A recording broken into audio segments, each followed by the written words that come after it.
안녕하세요. 광운대학교 입학사정관 김유학입니다. 오늘은 실제로 학생보종합 전형을 준비해서 광운대학교 합격한 재학생 두 학생과 함께 어떻게 고등학교 생활을 하였고 또 어떻게 준비하였는지에 대해서 한번 살펴보고자 합니다. 또 이를 통해서 수험생들이 학생보종합 전형을 준비할 때 주요하게 생각하면 좋을 포인트를 같이 체크해 보도록 하겠습니다. 다만 좀 학생들께서 유의해 주셔야 될 점은요. 이번 사례는 광운대학교 학생부종합전형에 합격한 사례이기 때문에 모든 대학의 사례와는 동일할 수 없다는 점을 좀 고려해 주시면 감사하겠습니다. 그러면 먼저 함께하는 우리 두 학생 자기소개 부탁드립니다. 네, 안녕하세요. 저는 현재 광운대학교 입학전형 홍보대사 광운알림이 11기로 활동 중인 최종현이라고 합니다. 광운대학교 입학전형 홍보대사 광운알림이 11기로 활동하고 있는 정덕현입니다. 네, 광운알림이는 어떤 단체 활동인가요? 네, 저희 광운알림이는 입학처 소속의 학생자치단체로 광운대학교 입학을 희망하는 학생, 학부모 등에게 대입 정보 및 진로 전학 정보를 안내하고 있습니다. 네, 지금 두 학생 같이 해주셔서 감사드리고요. 먼저 이제 인문계 학생부터 한번 학교생활 기록부와 어떻게 학교생활을 했는지를 한번 살펴보도록 하겠습니다. 종현 학생, 네. 법학부는 어떤 학부인가요? 네, 저희 광운대학교 법학부는 이제 법률 생활의 영역이 날로 확장하고 있는 가운데 법 제도의 보완과 이를 운영할 법률 전문가 양성을 목표로 하고 있습니다. 민주시민 소양을 기르고 기초 법률 교육을 강화해서 실질적이고 전문적인 법조 인력을 양성한 학부입니다. 아무래도 학부이다 보니 현재 세부 전공이 나눠지게 되어 있는데요. 그래서 과학기술 법학 전공, 그다음에 기업법무 전공이 24년도부터 신설이 되고요. 일반 법무 법학 전공 이렇게 세 가지 세부 전공이 있습니다. 종현 학생, 이제 학생부종합 전형을 준비해서 합격을 했잖아요. 종현 학생은 학교 생활을 어떻게 했는지 좀 설명을 해주시겠어요? 네, 저는 교과 내신만큼 학교 생활도 중요하다고 생각을 합니다. 그래서 고등학교에서 의미 있는 시간을 보내고 싶었고, 이는 늘 적극적이고 참여적인 자세를 갖도록 하였습니다. 학급 반장, 학생회장 등을 하며 새로운 시스템이나 활동 등을 만들어 학교 문화를 바꾸고 싶었고, 그 결과로 학생자치법정을 포함한 다양한 학교 행사를 주관, 기획할 수 있었습니다. 하지만 혼자만이 아닌 학생자치 구성원들과 함께 협력하며 이를 이루었고, 이 과정에서 리더십은 물론이고 조직관리 능력, 협력과 소통을 기를 수 있었습니다. 제 주변에서도 많은 학생들이 학교의 정해진 프로그램만 따르고 수동적인 학교 생활을 하는 경우가 많았는데요. 이는 학교에서 정해진 프로그램도 중요하지만 자기가 본인이 실제로 주도적으로 학교의 프로그램을 만들어서 해나간다면 이제 자신이 성장하는 계기는 물론이고 자신을 어필할 수 있는 생활 기록부도 만들 수 있다고 생각합니다. 굉장히 주도적으로 기획도 하고 적극적으로 학교 생활을 했었던 거군요. 네. 혹시 또 그러면 내가 3년 동안 정말 이 활동을 열심히 했다라고 하는 활동이 있을까요? 저는 3학년 때 새로 동아리를 만들었던 경험이 있습니다. 제가 하고 싶었던 진로 분야에 있어서 동아리가 존재하지 않아 인문 분야를 아우르는 동아리를 새로 만들어서 활동을 했는데요. 이제 동아리를 만들어 토론과 토익, 글쓰기를 바탕으로 독서를 통한 탐구, 시사 문제를 통한 탐구 등 카테고리를 정하고 프로그램을 전반적으로 기획 운영해서 이 동아리를 이끌어갔습니다. 아무래도 3학년 때 새로운 동아리를 만드는 것이 좀 부담스럽긴 했으나 제가 진로에 맞는 동아리가 없었고 그렇기 때문에 뜻이 맞는 사람들이 새롭게 동아리를 만든다면 좋은 기회가 되지 않을까 싶었는데 이러한 활동이 가장 기억에 남는 것 같습니다. 되게 뭔가 하고 싶은 게 있어서 그게 이제 동아리를 새로 만들게 되는 네. 그런 계기까지 네. 됐다라고 이해하면 될까요? 네, 그렇습니다. 네. 근데 종현 학생은 진로와 관련해서 혹시 어떤 활동을 했었나요? 저는 원래 역사교사라는 확고한 진로가 있었습니다. 음. 그런데 올바른 역사를 학생들에게 알려주어 바른 역사관을 길러주는 교사가 되고 싶었으나 입학 후 진로 자율, 동아리 창체, 교과 시간에서도 다양한 사회적 문제를 알게 되었고 올바른 역사를 알려주는 것도 중요하지만 올바른 역사를 만드는 것이 더 중요하다는 생각을 했습니다. 결론적으로는 2학년 겨울방학 때 법학으로 진로가 바뀌게 되었습니다.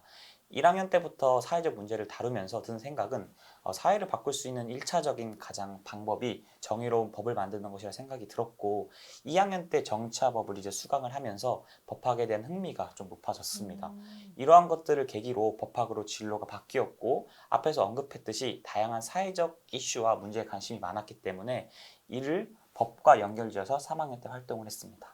점점 구체적으로 뭘 해야 될지는 진로가 명확해진 네, 그런 그렇습니다. 케이스네요. 그러면 아까 다양한 사회적 이슈와 관련해서 법과 연관시켜서 하게 됐다라고 했잖아요. 뭐 대표적으로 또 학생들한테 저는 이런 활동을 했어요라고 할 수 있는 게 있을까요? 1학년 때 가장 기억에 남았던 게 직업과 인권 프로젝트라는 활동을 했었는데요. 거기서 이제 까대기라는 책을 읽고 택배 상하차 노동자의 열악한 노동 환경을 알게 되었습니다.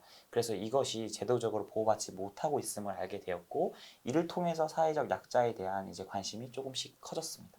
이렇게 법에 대해서 흥미를 가지게 됐는데 그런 뭐 구체적으로 학교 수업 시간이라던가 이렇게 연계해서 뭐 법을 구체적으로 뭐 관련해서 탐구해보고 이런 게 있었을까요?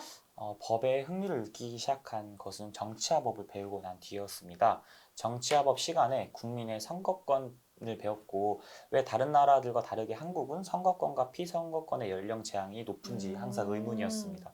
그래서 분명 헌법에서는 정당 참여의 자유가 보장되어 있고, 정작 청소년이 이 정당 참여에 대한 보장을 받지 못하는 것이 안타까웠고, 이는 유럽 등 청소년이 정치 참여의 자유로운 나라와 너무나도 대비되어 보였습니다.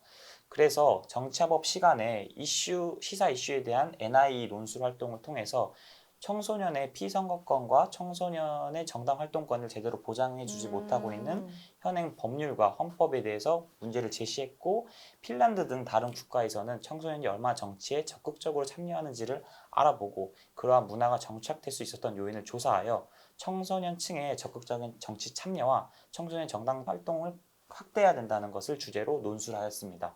이 과정에서 이제 제도와 법이 우리 사회에 어떠한 영향을 미칠 수 있고 얼마나 법이 중요한지를 다시 알게 되는 계기가 되었습니다.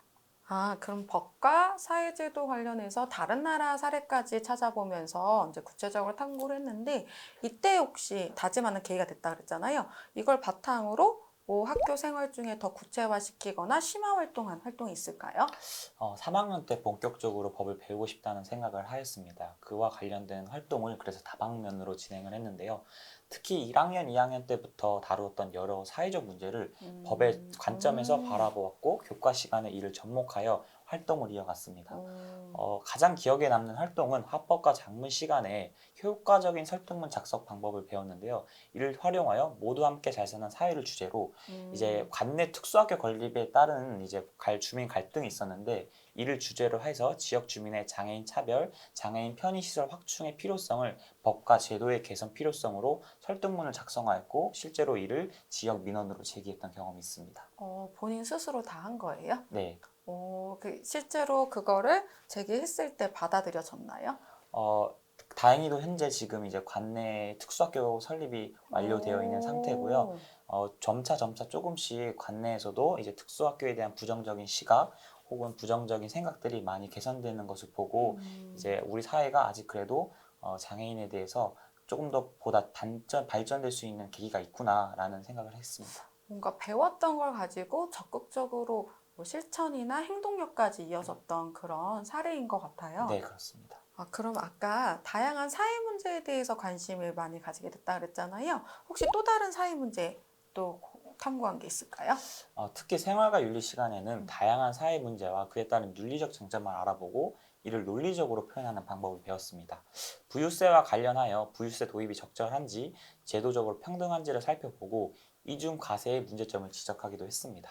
이를 객관적으로 설명하기 위해서 부유세 도입 국가와 도입을 하였으나 다시 폐지한 국가의 데이터를 기반으로 부유세의 문제점을 제기했습니다. 이러한 활동들은 논리적으로 사고하고 나의 의견을 구술로 잘 표현할 수 있도록 훈련하는 계기가 되었다고 생각을 합니다. 이러한 훈련은 이후 진로 활동에서 진행한 청소년 게임 문화를 주제로 한 보고서 작성 활동, 공권력 피해로 인해 억울하게 옥살이를 한 윤석열 사건을 적극적으로 알리는 논술문 활동에서 적극적으로 활용이 되었고, 이를 통해 논리적으로 비판하고 개진할 수 있는 기회가 되었던 것 같습니다. 교과 수업 시간에 언제 했던 게 뭐 창의적 체험 활동의 진로 활동까지 이어진 그런 케이스 활동인 것 같네요. 네, 그렇습니다. 그럼 혹시 마지막으로 뭐 학생들한테 나 요런 활동은 진짜 열심히 했다라고 하는 뭐 알려줄 만한 활동 같은 게 또 있을까요? 현재는 문이과 통합이다 보니까 인문 쪽이 아니라 다양한 과학 분야도 다룰 필요성이 있다고 생각을 합니다. 3학년 동아리 시간에 과학기술 발전에 따른 법의 흥결을 주제로 과학을 잘 알지는 못했으나 인공지능, 메타버스, NFT 등 새로운 기술 도입에 따라서 발생할 수 있는 사회적 문제가 있다는 것을 알고 예를 들어서 메타버스 내에서 발생하는 성폭행 혹은 성추행에 대해서 아직 현행 법률이 존재하지 않고 있다든지 이러한 것들을 조사해서 적극적으로 알리는 캠페인 활동을 진행했습니다. 현재 광운대학교에서는 과학기술 법무 전공이 존재하기 때문에 이러한 것들이 실제 면접에서도 나왔던 경험이 있습니다. 본인이 했던 활동이 언제 세부 전공과 연관시켜서 앞으로 또 해보고 싶었 그런 전공, 세부 전공 분야라고 이해를 네, 해도 될까요? 네 그렇습니다. 혹시 마지막으로 나는 학생보종합전형 이렇게 준비했다라고 하면서 이제 학생들한테 뭐 노하우 같은 거 좀 알려줄 만한 게 있을까요? 저도 처음에 말씀드렸듯이 법학을 진로로 삼지 않았던 음. 경우였고 학교 생활을 하면서 의도하고 생활기록부에 이러한 것을 기재하기 위해서 활동을 해야지 라기보다는 내가 하고 싶은 활동과 나에게 주어진 활동을 주도적으로 수행하다 보니 자연스럽게 저만의 생기부가 생겼다고 생각을 합니다. 학생부 종합전형에 정해진 틀 없다고 항상 말하고 있는데요. 얼마나 본인이 열정을 가지고 적극적으로 참여하고 기획하고 주도하는지가 중요하다고 생각합니다. 3년 동안 열심히 학교 생활을 해왔고 이는 결과적으로 저만의 어필을 할 수 있는 생활기록부를 만들 수 있는 밑바탕이 되었기 때문에 다른 고등학교 친구들도 그런 생활을 했으면 좋겠습니다. 좋은 노하우를 알려준 것 같아요, 학생들한테. 감사합니다. 네, 네, 고생하셨어요. 감사합니다.